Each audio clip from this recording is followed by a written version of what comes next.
कि वर्तमान में यूपी की आजमगढ़ लोकसभा की सीट पर बाई इलेक्शन हो रहा है।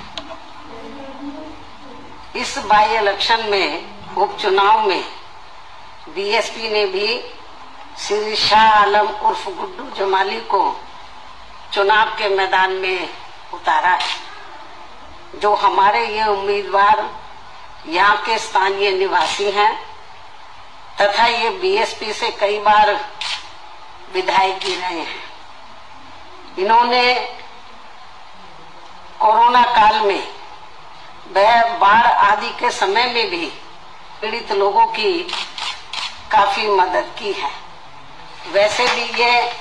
अक्सर जरूरतमंद लोगों की वहाँ काफी मदद करते रहते हैं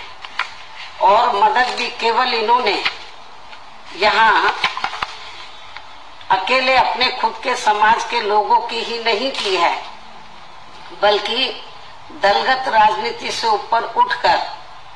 वह मानवता एवं इंसानियत के नाते यहाँ सभी वर्गों व धर्मों के मानने वाले लोगों की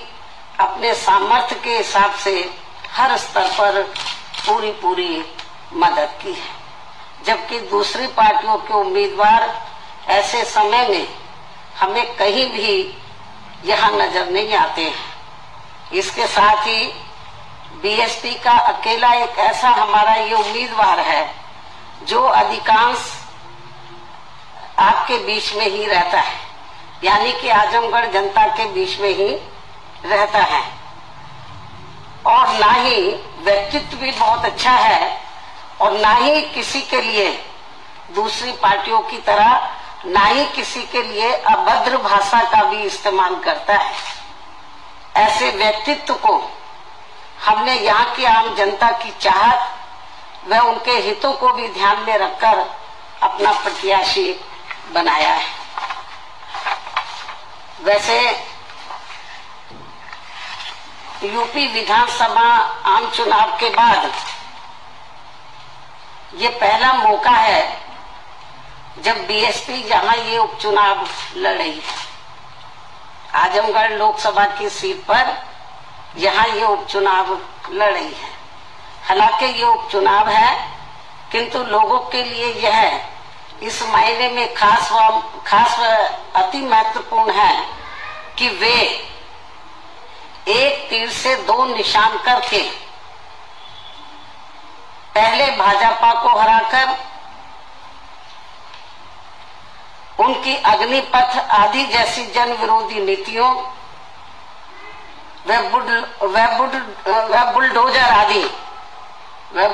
आदि वाली अहंकारी कार्यशैली का सबक सिखा सकते हैं।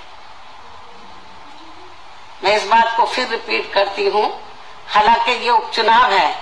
किंतु लोगों के लिए यह इस मायने में खास व महत्वपूर्ण है कि वह एक तीर से दो शिकार करके पहले भाजपा को हराकर उसकी अग्निपथ आदि जैसी जन विरोधी नीतियों व बुलडोजर वाली अहंकारी कार्यशैली का सबक सिखा सकते हैं और साथ ही सपा को भी बीजेपी से उसकी अंदरूनी मिली भगत आदि की भी सजा दे सकते हैं, जिससे ये पुनः स्थापित हो जाएगा कि खासकर यूपी में भाजपा को चुनाव में पराजित करने के लिए सपा नहीं बल्कि बीएसपी ही सर्वाधिक शक्तिशाली माध्यम है। हालांकि ये भी जग जाहिर है कि भाजपा व सपा एक ही थैली के चट्टे बट्टे हैं तथा ये दोनों हमेशा एक दूसरे के पूरक ही रहे हैं। साथ ही इन दोनों पार्टियों की नीति व कार्यशैली एक दूसरे को अंदर राजनीतिक तौर पर मदद व मजबूत बनाने की ही रही है, जिसके एक नहीं बल्कि अनेकों उदाहरण लोगों के सामने मौजूद है, जिसका खामियाजा औरों से कहीं अधिक यहाँ अकलियतों व समाज के अन्य उपेक्षित वर्गों के लोगों को ही उठाना पड़ता है। इतना ही नहीं बल्कि पिछले विधानसभा चुनाव में भी इन दोनों पार्टियों के भारी षड्यंत्र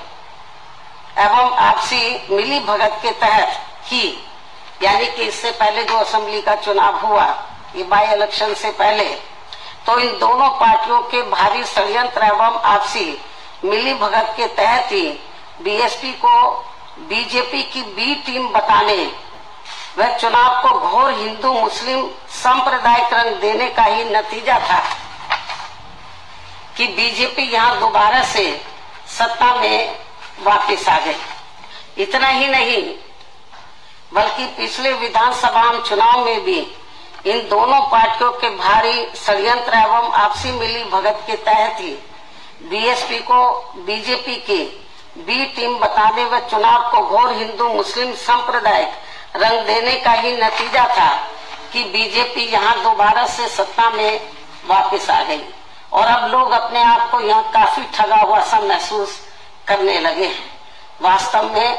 वैसी गलती खासकर विशेष एक समुदाय के लोगों को अब यहाँ आगे नहीं दोहरानी चाहिए। खासकर आजमगढ़ के लोकसभा उपचुनाव में तो ये गलती बिल्कुल भी नहीं करनी चाहिए। इसके साथ ही ये भी बहुत उम्मीद है कि इस चुनाव के परिणाम बीएसपी के पक्ष में आने की संभावना की वजह से भाजपा सरकार की जन विरोधी नीतियों व कार्यशैली आदि पर काफी हद तक अंकुश भी लग सके, जिसका फिर लाभ सब समाज के लोगों को जरूर मिलेगा। इसलिए अब आजमगढ़ के सभी वर्गों व धर्मों के लोगों से मेरी पुरजोर यही अपील है कि वे यहाँ से बीएसपी के उम्मीदवार को जिताकर प्रदेश व देश को जनहित व देश हित का बड़ा संदेश जरूर दें। इस उम्मीद के साथ